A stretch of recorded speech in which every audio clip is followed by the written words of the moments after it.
Told the wife I was coming downstairs to start working on the car. And she was like, man, I haven't seen you in like forever. I mean, we work together, but we pretty much work together like business partners. I mean, we go to lunch and stuff like that, but when we're at work, we're there to work, man. And so then I come home and I get to spend family time from 5 o'clock to about 7 o'clock. Harper winds down from 7 to 8. So I make my way down to the garage between 7 and 8 o'clock every single night. I have been going on this car for pretty much every single night since that Sunday that we were at the track. That Monday night I started, and I haven't pretty much missed a night. Most nights I work from about 7:30 until 10 to midnight, somewhere around there. So there's a lot of hours. I told her though, my game plan is to basically go hard now, so that in hopes that we can get ahead of the game, and hopefully I can slightly enjoy my Christmas break.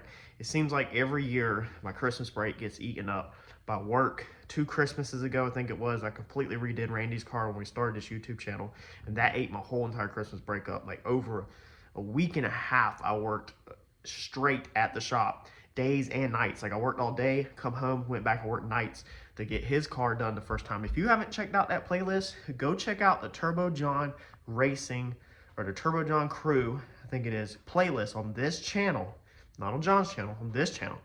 And you're gonna see us cram hours on completely redoing the paint and body and cosmetics of Randy's Fox body the first time before he wrecked it again. That is an amazing, amazing playlist to binge watch over, especially over the holidays and stuff like that, and to go through a complete all over on Randy's Fox body. And then if you ain't had enough of that, check out the Chicago Grudge Car playlist. That is an amazing playlist if you want to redo your paint and body work, because I walk you through every freaking detail of redoing a race car paint job on the playlist. But for right now, what I want you to do, sit back and let me show you where we're at. But first, we have got to find something to turn on YouTube. Let's see here. I really dig the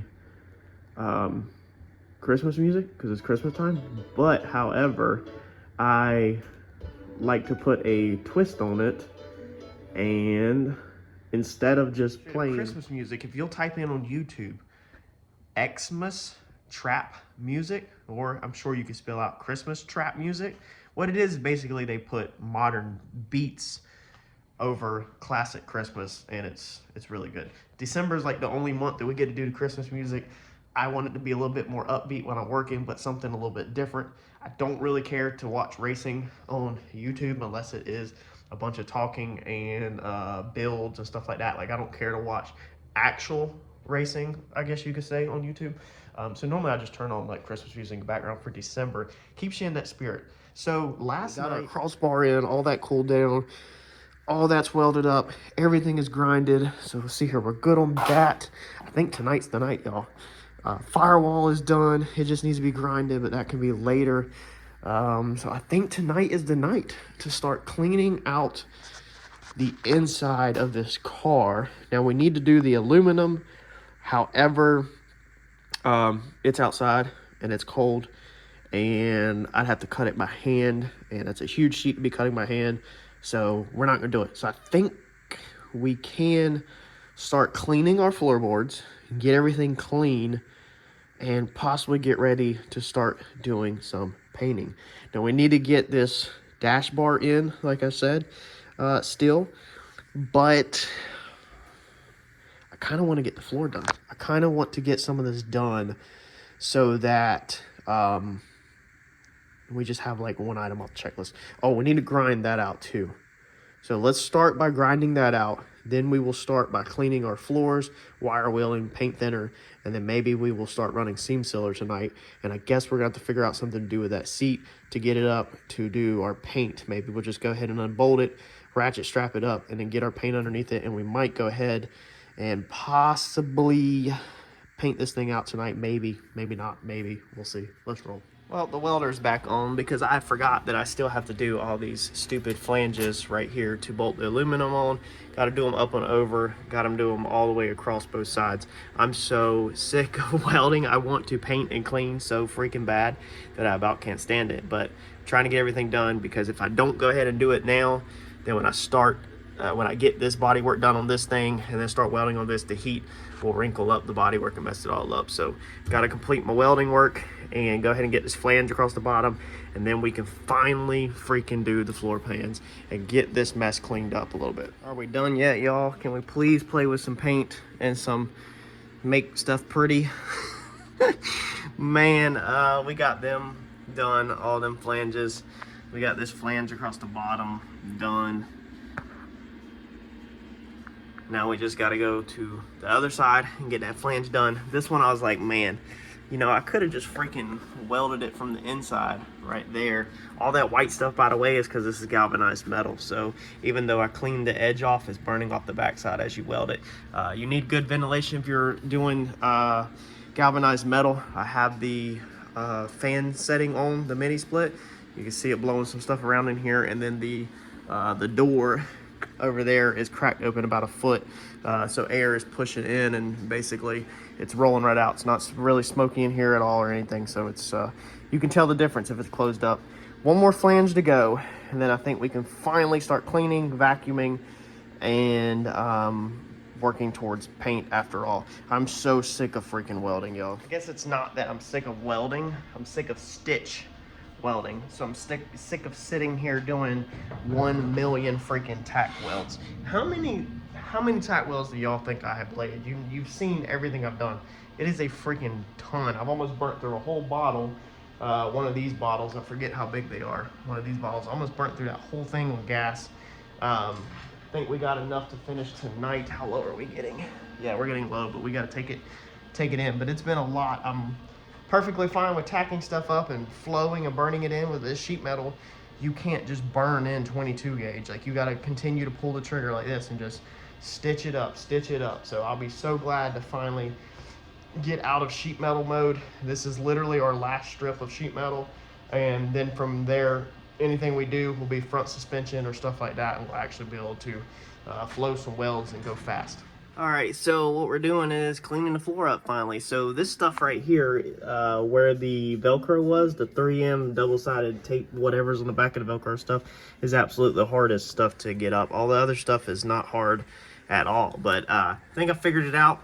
Combination of a torch and paint thinner, which is extremely dangerous, but basically get the torch and get that stuff where it is shiny, liquidy, hot, and then take your paint thinner rag and wipe it down. Now it's not going to catch on fire. The rag literally cools the metal pretty freaking fast, but the heat kind of breaks it down, and the paint thinner breaks it down more and picks it up. And a combination of that, I had this area that looked this nasty right here. I got it as clean as this. Doing that, a lot of the other stuff just wipes off. I know it's going to be under the seat, but I still want to get everything pretty much cleaned up. For the most part, I don't care about all the old seam sealer necessarily. That stuff is pretty freaking nasty. It's like tar. But I want to get a lot of it cleaned up where it's a clean surface to paint on top of. Well, it's another 10 o'clock night, and I guess we are going to have to call it a night. It's going to have to be it. Very happy with how this side turned out. We didn't really take our time on all this stuff whenever we did this, if you recall, in the past. So it's kind of messy. We really need to get all of this off of here. This is freaking silicone all over that, so we really need to get that off so we can at least paint that bar right there and make it look halfway decent. But yeah, besides that, floor cleaned up pretty good. Now all of this right here is basically like surface rust, so it's not rusted through or anything like this. The car didn't really have no rust through holes. Let's see here, there might be a little hole right there started, or maybe that's an old screw hole. But this car didn't have no major rust holes. I think it had a little one somewhere, maybe over there. We might find it over there that we patched. I think it is actually, but a lot of this stuff, this black stuff, is rust neutralizer. So like all of this in here, this is rust neutralizer, where we neutralize rust. So we're not going to get that off. That's not going to get cleaned up. It's textured. It's not smooth, but it is what it is. It's not that big of a deal. Like I said, we're going to more likely build the fireproof floor mats, or order fireproof carpeting, and we're going to try to build basically floor mats, paint everything, and then basically put floor mats down, or sections, to help with the wear and tear on it. And then the centerpiece right here, we'll body work that and paint that out where that looks beautiful. So that side over there is a wreck. So that is what we're up against, I guess, tomorrow night, Wednesday night, is going to be to get all of that stuff cleaned up and finally be able to get some seam sealer and paint down. So didn't quite exactly get where I wanted to be tonight. I wanted to be seam sealing, doing body work, and prepping for paint, but it just took longer than expected, especially with having to weld in all that stuff. Stuff's time consuming, and then having to scrub them floors clean like that. That's and they're still not 100% clean, but getting them decently clean so we have something decent to paint on top of. Y'all smash that like button for me, and I will catch y'all in the next video. And you're gonna be seeing here soon how this thing ended up looking. Thanks, y'all.